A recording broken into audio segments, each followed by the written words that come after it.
doing a good job here, Janice. I'm glad you're thinking safety first and wearing the correct personal protective equipment as an example. Thanks, Mr. Bean. You know, you should be wearing the correct PPE as well while conducting your inspections at the workstations, too. Well, I'm only going to be around the work areas for a second or so I just figured... No, Tuck. That's not right. Remember, Jim, as a supervisor concerned with safety, you have to lead by example. See, you should come into the work area with all the PPE that the company requires the employees to wear. When the other employee sees you wearing the protective equipment, then the subject of safety will become non-negotiable. Yes, right, but I thought you said that the first-line employees should have total buy-in and ownership of the safety program. Well, they should, but remember, this can only be achieved with the full endorsement and support from the employee's first-line supervisor. Correct. Oh. So you, as a supervisor, must provide a work environment that not only talks safety, but really, lives safety, Jim. So that's why the supervisor should lead by example. Right. Now, as a supervisor on the job, you must expect and demand safety in every task that your employees are responsible for. See, you, Jim, are the liaison between employees and the company's management system, as well as all the government regulatory agencies and coworkers. So let's try it again, people. All right, everybody out. Quiet on the set. Supervising safety, take 2. And action.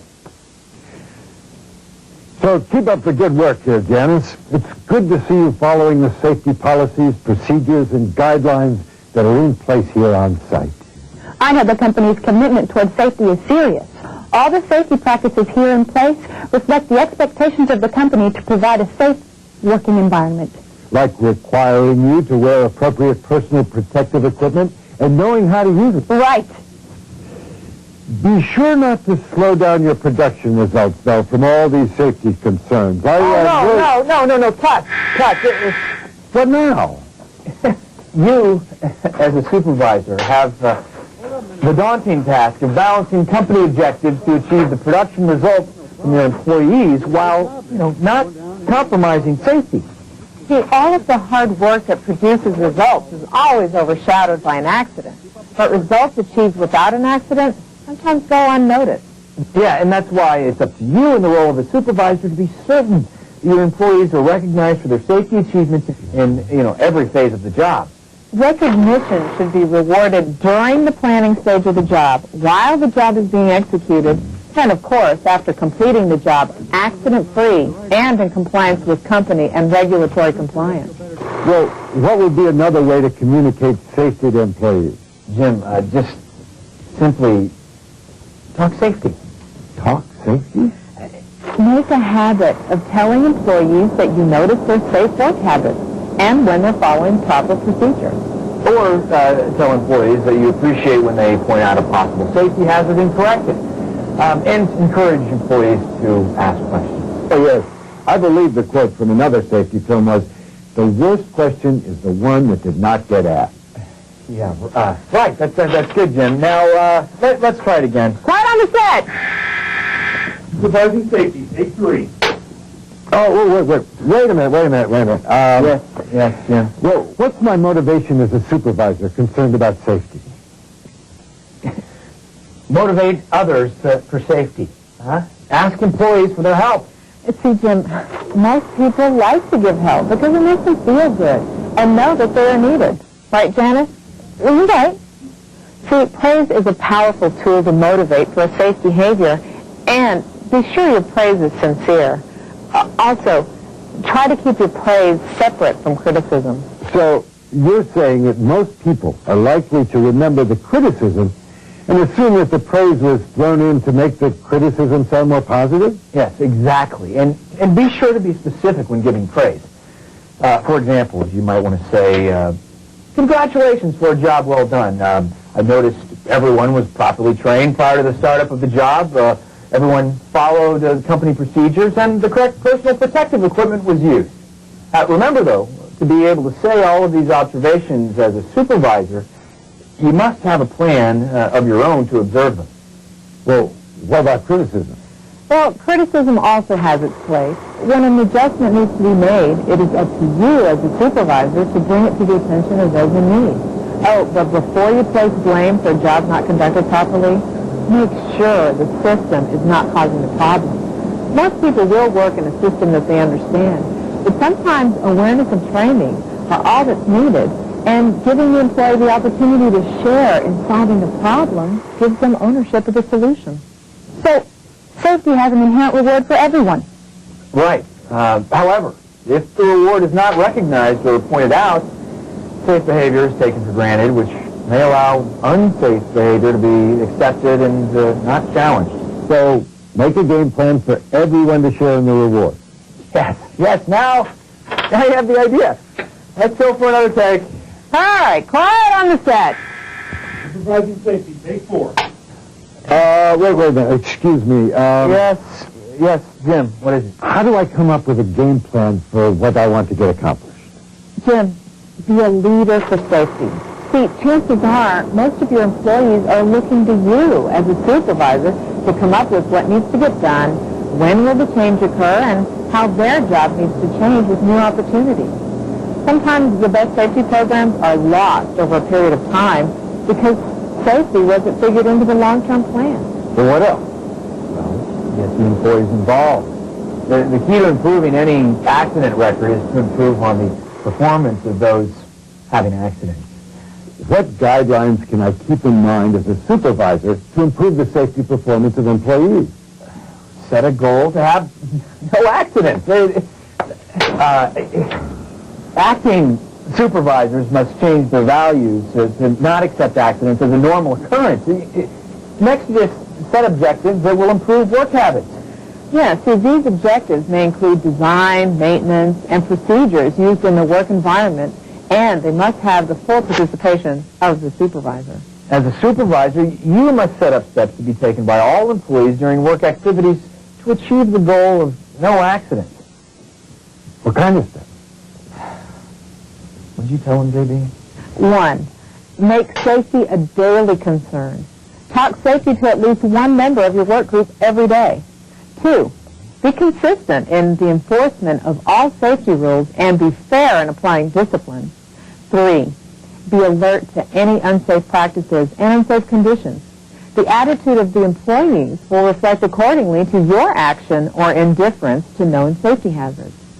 4, get all of your employees involved in the safety program. Their participation is key to the success of the safety program. Expect them to participate in safety meetings, inspections, and other safety activities. 5, hold everyone under your supervision accountable for their safety performance, as well as their coworkers, just as you would hold them accountable for production rates, cost effectiveness, and other traditional performance measures. Place safety performance on top of that list. And finally, step 6, insist on prompt reporting of all accidents and near misses. So this will place importance on areas needing development and point out your safety priority as supervisor and management. So all of these steps are necessary in justifying a supervisory safety program? Just look at the results. Results? Tell him, JB. Okay. See, 1, no accidents means no injury, illness, or property damage.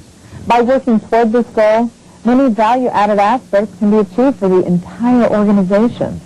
Number 2, insurance costs can be reduced through less premiums for workers' compensation, casualty, and business interruption. The amount of dollars associated with producing a revenue should be correlated to the cost savings realized by premium reduction. 3, employee morale is related to the level of safety in their jobs, which relates to the level of productivity. Safety is an employee benefit, and not all companies have the same level.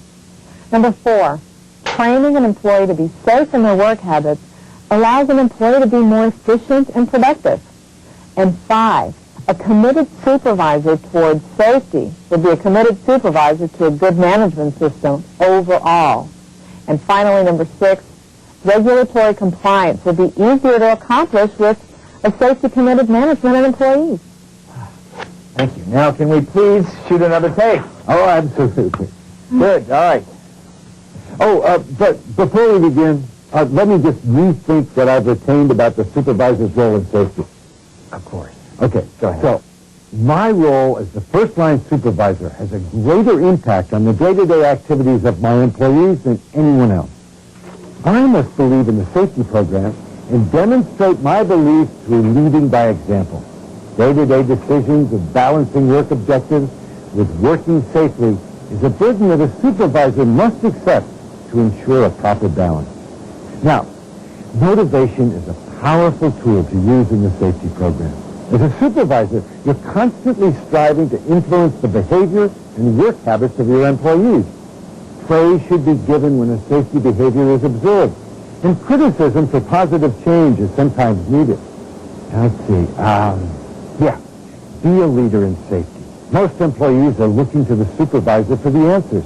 Make the employees part of a game plan, and they'll feel a sense of accomplishment, which will lead to a continuation of success. Set a goal for no accidents and set specific objectives to accomplish this goal.